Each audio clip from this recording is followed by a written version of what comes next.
Hello, in this tutorial for Field of Glory I'm going to show you how to use the digital army generator. You'll need to use this if you want to fight point-based battles, either against the computer or against a multiplayer human opponent.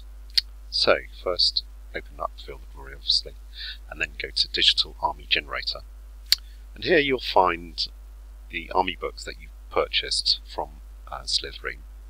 So the Field of Glory one just gives you the default 2 armies, and then the other army books all portray a different period of ancient or medieval history. So you've got Rome, you've got medieval here, Immortal Fires, Greeks and Persians, Swords and Scimitars, the Crusade era, Legions Triumphant is the Imperial Rome era, Eternal Empire is the Byzantines and Ottomans, and Decline and Fall is Byzantines, sorry.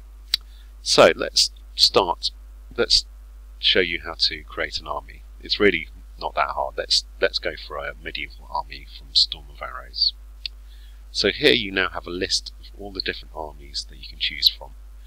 It's really fun just to go and explore the different options and different troops that each army list has. Sometimes you'll find that some of them are quite similar, for instance all these War of the Roses armies, but some of them have some nice variety in them. So let's choose one from the 100 Years' War, English Continental Late Army. So it tells you here the period for the army, gives a description of the historical era, types of troops you can expect. So you click New Army. Now the first thing to do really is to choose the number of points you're going to have in your army. So the default for most competitions it tends to be 400, but sometimes you'll see 500, and you can go anywhere up to 1,000 or down to 50 even if you want a really small skirmish, which can be fun. So let's stick with 400 to start with. Now probably the next most important decision is to decide how many generals you're going to have. Quite often it's common to have 3 or 4 generals. Probably 3 generals is a nice number for this size of army. So we'll start by doing that. So we have a commander-in-chief. You have to have a commander-in-chief, and we'll have 2 subs as well. So another choice here you have is the quality of the general. So is he just a standard field general or an inspired general? An inspired general has a greater area of influence over his troops, and also gives a higher boost to morale. Troop is a smaller influence, so kind of field is really in the middle. So let's have inspired and 2 field generals, and then you can choose which type of troop type general is going to be, general's unit is going to be. So for instance the default here is dismounted knights, but you could choose men-at-arms, Gascon men-at-arms, etc. So you could have it on horseback, for instance. So let's have dismounted knights for the main commander-in-chief, but let's have men-at-arms and lesser men-at-arms for his other group. Okay, then here you have this is where you go through and actually choose how many units for each troop type to choose. You'll see here the name of the troop type, their level of training, if they're drilled or not, their armour, if they have ranged weapons, what their close combat weapon is, their experience, so it could be elite, superior, average to poor, and then the type, so obviously if it's heavy foot, medium foot, light foot, etc., knights for instance. And then very importantly for digital army generator battles is the points cost. So for instance here these knights are quite expensive at 16, and you're going all the way down to the light foot Irish Kerns here at 4.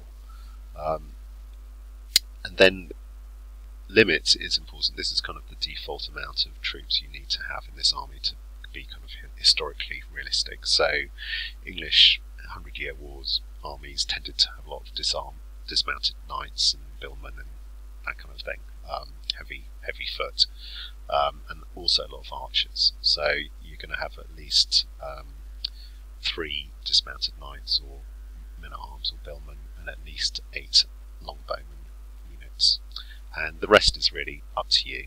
So here it's kind of just given us 3 dismounted knights and 1 lesser men-at-arms Now that's already filled in because we chose general unit to be lesser men at arms up here.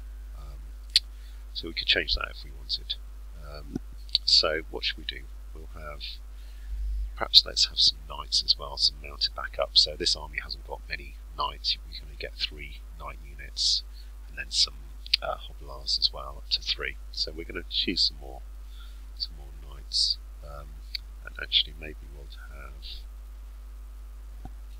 one of our generals to be Gascon men arms, and then he can support the mounted units.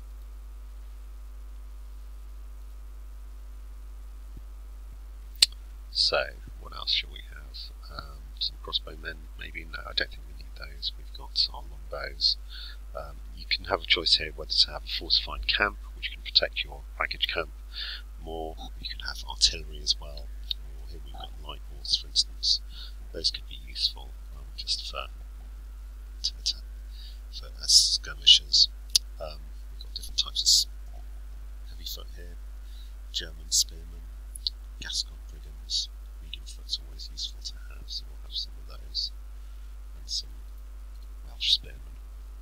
So you can see every time we choose a unit, the points total changes. So we've used 346 points and we have 54 remaining. Also, some armies are allowed fortifications. And that could be useful for defensive type army like the English 100 Years' War armies. So let's choose some of those as well to protect, perhaps to protect our archers. We're also going to have stakes as well. So we'll increase the amount of our archers. Perhaps we'll get some bellmen. We're still allowed a few more points, so let's have some more light foot perhaps as well. Okay, so that's our army pretty much complete. It's usually quite hard to get exactly the total amount of points used up. So here we've got 1 point left over, but that's going to be good enough. So now we just simply hit save, and that's our army complete. We just need to give it a name when we save it, and then when we come to fight our battle, we just need to choose that army from the list of options. Okay, well, I hope you've enjoyed this brief tutorial. It's one of the first tutorials I've done, so any comments would be really welcome. Thank you very much.